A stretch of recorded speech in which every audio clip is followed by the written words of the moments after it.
السلام عليكم بنات، كي دايرين؟ لاباس؟ نتمنى بالله انكم تكونوا على خير وبخير.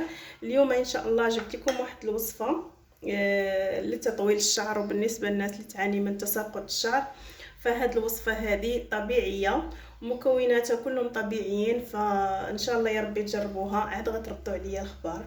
عندنا هنا ورق الغار اللي هو عندنا هنا في المغرب كنقولوا ورقه سيدنا موسى، وعندنا هنا قرنفل، ما كاينش اللي ما تعرفش القرنفل، وعندنا هنا الحبه السوداء اللي هي حنا كنقولوا سانوج، يعني انا نعطيهم لكم باللغه ديالنا حنا في المغرب وباللغه العربيه. وهذا اليازير، عفوا هذا اليازير حتى هو زوين البنات للشعر وصحي ان شاء الله، فيه فوائد كثيره. غادي ناخذ واحد القرعه، عندي هنايا واحد القرعه على حساب، شوفوا نتوما شحال بغيتو. غادي نضيف فيها اليازير،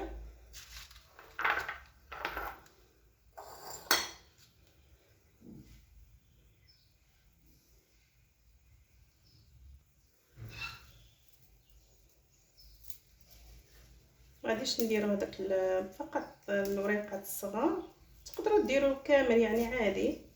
هو كيطلق داك الريحه ديالو، راهي دابا انا غير كنقطع فيه وريحته عاطيه زوينه بزاف. صافي البنات هكا غادي ناخذ هنا، ما عرفتش بالضبط شحال، ها نتوما كل واحد على حسب القرعه اللي عندك. يعني الا بغيتي ديري كميه كبيره تقدر ديري حتى العام. وبالنسبه للقرنفل فانا غناخذ واحد الكميه، ها نتوما يعني تقريبا معلقه.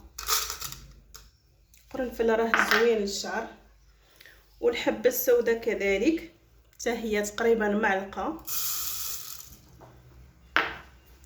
ودابا غادي نضيفو زيت الزيتون البنات اللي يكون طبيعي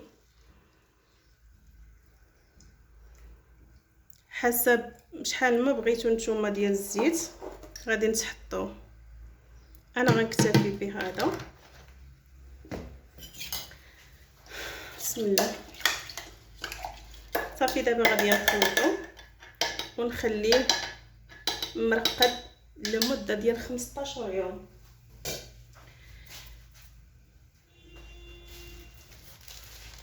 غادي ناخذ واحد البلاستيكه وغادي نسد عليه،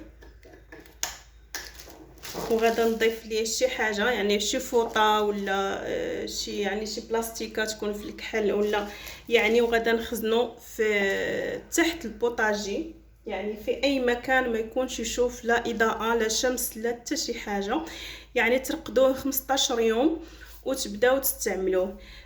سواء كنتي غادا الحمام يعني تدهني به مزيان شعرك، اولا دائما تبقاي تدهني به شعرك، راه كيولي رائع وزوين وحتى ريحته ما نعاودش لكم البنات، حتى غادي نجربوه هذا اش غتردوا عليا الخبر.